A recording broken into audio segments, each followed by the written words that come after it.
Olá, pessoal! Esse é o relato em áudio do encontro virtual Troca de Saberes. Aqui, você vai ouvir os melhores momentos desse encontro, um espaço de partilha, aprendizado e conexão entre as redes de sementes do Redário.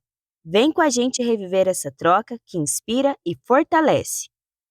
Olá, coletoras e coletores do Redário. É sempre uma alegria, né, poder reunir aqui todos vocês para a gente trocar experiência, aprender junto e fortalecer nossas práticas coletivas. E o tema de hoje é sobre secagem e armazenamento. Como manter a semente viva e forte. Esse é um momento decisivo na jornada de uma semente, não é não, gente? Não basta só coletar e limpar. Se a gente não cuidar bem da secagem e de como guardar ela depois de seca, a semente pode perder a força, né? A gente quer uma semente forte que vai nascer e virar uma floresta do futuro. Então, eu deixo aqui uma provocação para a gente iniciar a nossa conversa. Se a semente pudesse falar, o que ela diria sobre a forma como é guardada? E com essa pergunta, eu já quero dar início no nosso momento das redes.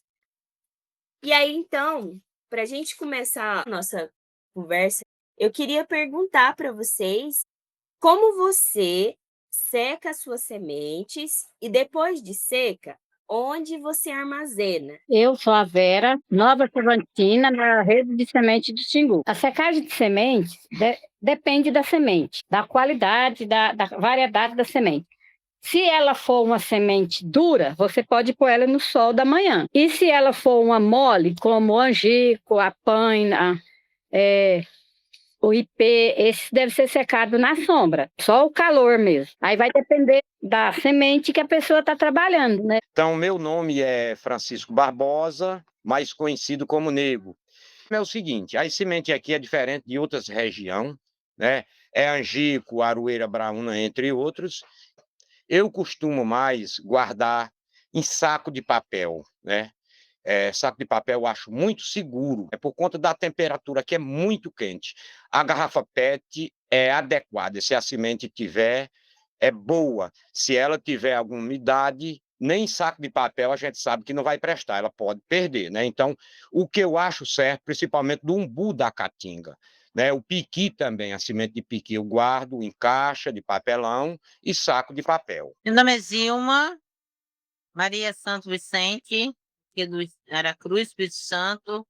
Eu trabalho na rede Semente Piguá. Meu modo de armazenar semente, a semente duradoura, igual o urucum, eu ponho na PET e ela dura. E põe na geladeira também. Bem na gaveta da geladeira, embaixo da geladeira. E se não for semente que precisa assim, igual semente mais mole, semente voadora, ela vai para a geladeira também.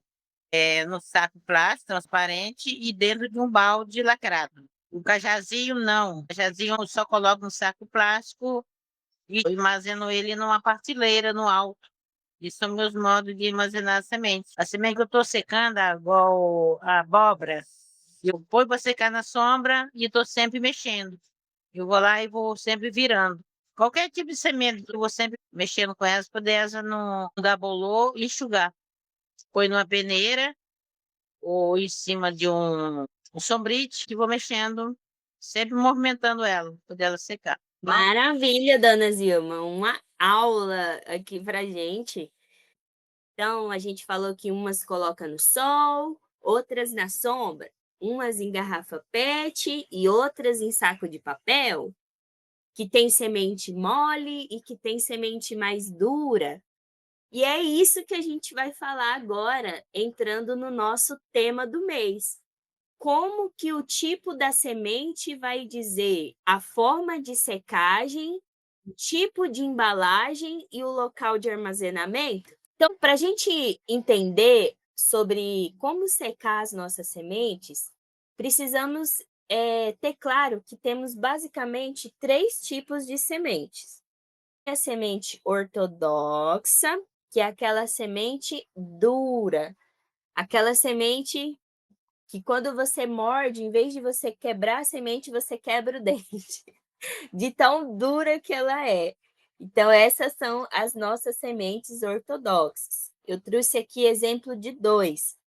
O tento é olho de cabra e o baru, mas ele tem uma diferença entre eles. Qual que é?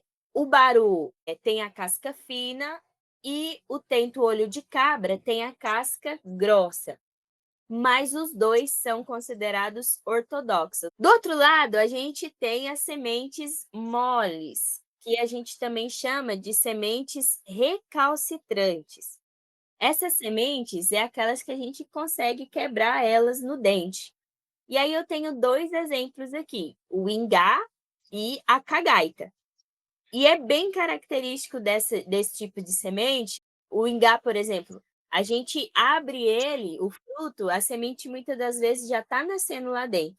E a gente tem, então, a semente ortodoxa, a semente recalcitrante, porém temos uma intermediária, que é aquela semente que ela nem é dura, né, turrona, que aguenta o tranco, e nem é mole, que não pode passar uma brisa que ela já seca e morre. Aqui eu trouxe o exemplo do angelim, sabe, o angelim do cerrado, o angelim da mata, todos eles são exemplos de semente intermediária. Então, como secar sementes ortodoxas? Quando a gente fala de semente que quebra o dente, semente dura, ela precisa estar bem seca. Isso é saúde para a semente. Quanto mais eu seco, mais tempo eu consigo armazenar ela. E aí, lembra que eu falei para vocês que a gente tinha 2 tipos de ortodoxa? Tem a de casca dura e tem a de casca fina. Por que que a gente diferencia isso? Porque uma vai ser seca na sombra e outra no sol. Aquelas como jatobá, tamboril, olho de cabra, que tem a casca muito dura, a gente pode fazer a secagem dela no sol. Mas aquelas que têm a casca fina, como o monjoleiro, a garapa, e outras que, por exemplo, tem alguns ipês também que eles são ortodoxos, que a casca é fina, a gente tem que fazer a secagem na sombra. A secagem no sol tem que ser ou do começo da manhã ou do final da tarde. Por quê? O calor alto, forte, ele não é necessário. Pelo contrário, quando a gente está falando de secagem, ela tem que acontecer de forma lenta, gradual, devagar.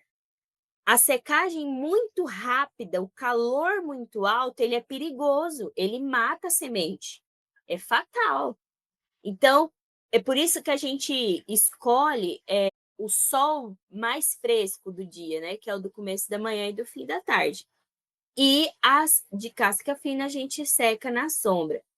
E aí, eu lembro que outras pessoas falaram, eu espalho num sombrite, uma camada fina, acho que foi a dona Zilma que falou, não foi, dona Zilma? Que espalha no sombrite, deixa ali tudo aberto, porque o ar circula. A gente usa o secador de cabelo para quê? Secar a água do cabelo. E é nesse raciocínio que a semente ela tem que estar em contato com o ar para secar a água da semente. Olha só que legal. O ventilador, ele auxilia bastante nesse processo. O giral, esse giral com sombrite, né, que você faz o giral, estende o sombrite. Mas a gente também pode utilizar peneiras. O importante é que não fique a semente amontoada, como a dona Zilma falou. Se a semente ficar amontoada, ela vai fungar. E aí agora eu vou compartilhar com vocês uma dica bem legal para saber se a semente está pronta para armazenar. E aí tem alguns testes que a gente pode fazer, lembrando que com semente ortodoxa, hein? O primeiro teste é o teste do amasso. Quando a gente bate o martelo para amassar uma semente, se ela tiver úmida, ainda que muita água, ela vai macetar. Mas se ela estiver bem sequinha, ela vai quebrar sem amassar. aí é sinal de que ela tá boa. E aí, esse do amasso a gente faz para semente grande, redonda. Para semente fininha, aquela tipo tingui, os ipês, caroba, a gente tem o teste da verga. O que é esse teste da verga? Eu vou dobrar a semente até o máximo que eu conseguir. Se ela dobrar, é sinal de que ele precisa secar mais. Não tá bom. Mas aquela espécie, isso aqui é um ipê caraíba, que eu dobrar e ó, dobrei, comecei a dobrar, ela quebrou. Sinal de que ela já está bem sequinha e eu posso armazenar. Legal, né, gente? Uma forma da gente saber como as nossas sementes estão secas. Mas não acaba por aí, não. Temos outro teste que é bem legal, que é o teste do suor, teste do saquinho. Como que funciona esse? Isso aqui é para qualquer semente ortodoxa. Funciona. Eu vou pegar a semente, vou colocar dentro de um saco plástico, um saquinho pequeno. Peguei lá um pouquinho de semente e coloquei dentro. E vou deixar ela lá reservada. Se o saquinho suar, é sinal de que a semente ainda tem muita água e precisa secar mais. E aí tem um outro teste, que é o teste do papel. Esse teste do papel, ele é só para semente muito pequena. Mais pequena do que o urucum, do que o gergelim. É para semente tipo de sangra d'água, periquiteira. É pozinho, semente pozinho mesmo. Que a gente faz esse teste do papel. E como que a gente faz? A gente vai pegar a semente entre 2 pedaços de papel e esfregar ela. Uma semente que está bem seca, ela não deixa marca de umidade no papel. Até agora a gente falou como secar semente ortodoxa. Agora a gente vai falar como armazenar. Para armazenar uma semente ortodoxa, a gente vai utilizar uma embalagem que não permite troca com o meio externo. Então, semente dura, semente ortodoxa, temos que guardar em embalagem impermeável, até vidro, se necessário. E aí tem a temperatura, né? O ideal para a gente armazenar uma semente ortodoxa é em aproximadamente 20 graus Celsius, com a umidade do ar de 4 a 8%. Ai, mas como eu vou conseguir, Milene, 20 graus Celsius? Aqui no Mato Grosso é impossível, só com ar-condicionado. Mas não é todo mundo que consegue um ar-condicionado para guardar semente. Se a semente é ortodoxa, tá no saco plástico, a gente pode guardar ela dentro da geladeira, que vai ter aproximadamente essa temperatura. Principalmente ali na gaveta de verdura. É um local excelente para guardar semente, principalmente aquelas de casca fina. Baru, ipê, copaíba, monjoleiro. Essas espécies é muito importante a gente guardar no frio. Agora, aquelas de casca grossa, gente, elas são tão grossas, são tão duronas, que as bichas, elas nem precisam estar no local muito frio. Estando no local mais fresco da sua casa, seco e escurinho, ela já vai ficar muito bem, que é o caso do tamboril, do jatobá, dos tentos, né? Olho de cabra, tento carolina. Alguns coletores, pensando em um estoque estratégico, eles têm uma geladeira em casa só para semente, beleza?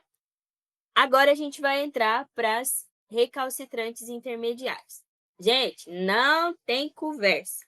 Semente recalcitrante e semente intermediária não pode secar. Secou, morreu. Mangaba, cagaita, jabuticaba, secou, morreu. Então, a gente não pode secar de forma alguma. Já as intermediárias, elas estão ali no meio termo, né? Então, a gente pode enxugar. Enxuga ela, mas não pode secar, desturricar. não pode secar de quebrar, como a ortodoxa. E aí, como é que a gente faz para armazenar?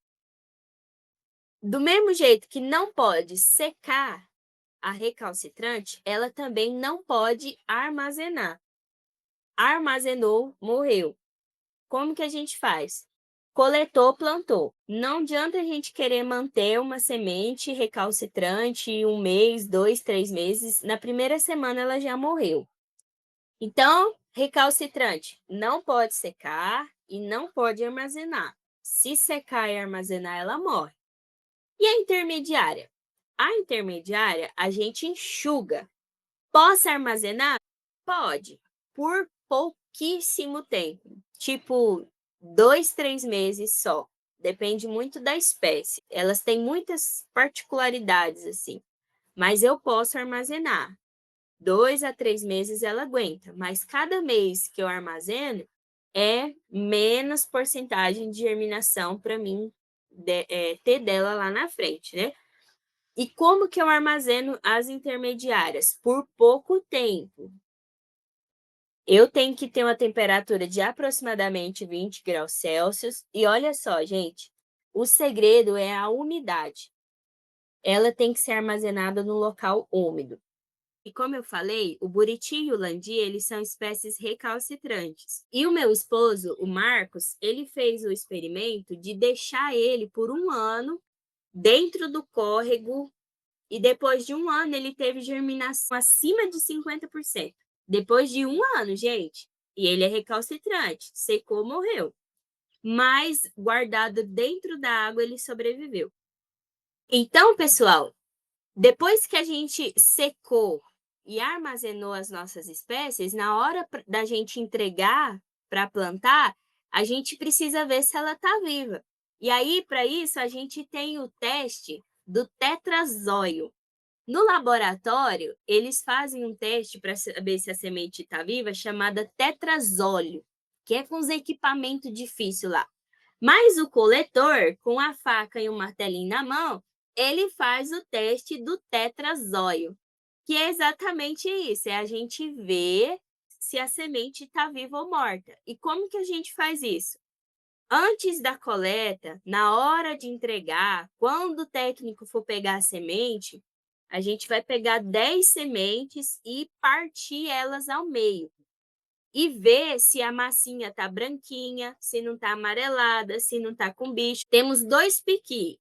Um que está vivo, com a massinha branquinha, hidratada, bonita.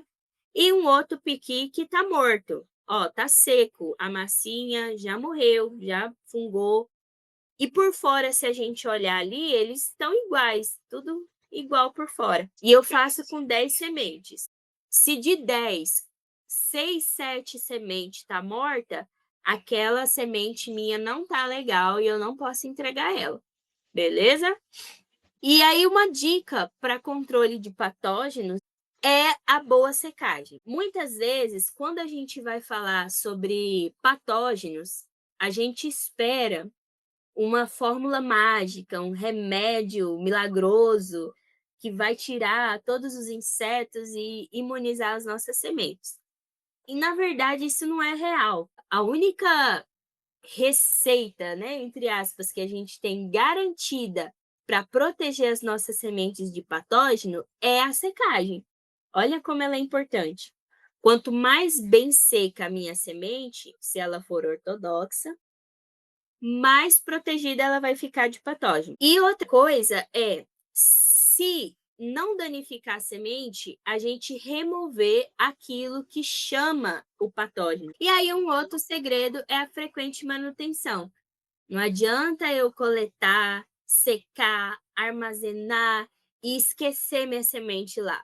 Coletei ela em janeiro, vou olhar para ela de novo só em agosto.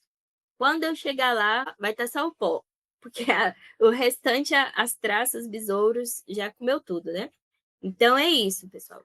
Boa secagem, remover aquilo que atrai o patógeno, né? O besouro, o fungo, e uma frequente manutenção. Essa é a dica, a indicação para controle de patógenos. E aí, pessoal, o que vocês achou? desse conhecimento? O que vocês estão levando para casa hoje? Olha, eu quero contar, realmente foi uma maravilha ter participado. Gostei muito, foi muito esclarecedor, foi um prazer estar com vocês. Pronto, muito bem. Para mim foi ótimo, só tenho que agradecer, mais aprendizado, né? Tantas coisas que a gente não sabia, não tinha certeza, e uma aula dessa, né, com pessoas de várias regiões, território diferente do da gente, cada clima é um clima, né? Mas mesmo assim, sem ter essas árvores aqui, mas a gente já sabe, né, através de vocês que estão aqui participando. Então, só gratidão, né, por tudo e por todos vocês, pelo que repassaram aqui as experiências, que isso é tão bom, a gente colher experiência, né, de outras pessoas, inclusive de outros territórios. Meu muito obrigado. Obrigado, seu Francisco. Bom, gente, para encerrar nosso encontro, eu quero retornar à pergunta que fizemos lá no início. Se a semente pudesse falar, o que ela diria sobre a forma como é guardada? A secagem e o armazenamento, elas até parecem etapas invisíveis, mas são fundamentais, como a gente viu, que é muito importante para a saúde da semente. É nesse silêncio da sombra e do armazenamento que a semente se mantém viva, esperando o momento para voltar para a terra, né? Quero agradecer a todos e a todas que compartilharam os saberes hoje. Obrigada por cada história, cada fala. Tudo isso que vocês trouxeram aqui são sementes que ficam guardadas na nossa história, na nossa memória coletiva. E deixo aqui o nosso convite para o próximo encontro do Troca de Saberes, que vai acontecer mês que vem. Até lá, sigamos cuidando, né, de cada semente como se fosse a primeira do nosso plantio. Obrigada a todos e a todas. Foi um prazer ter estado aqui com vocês.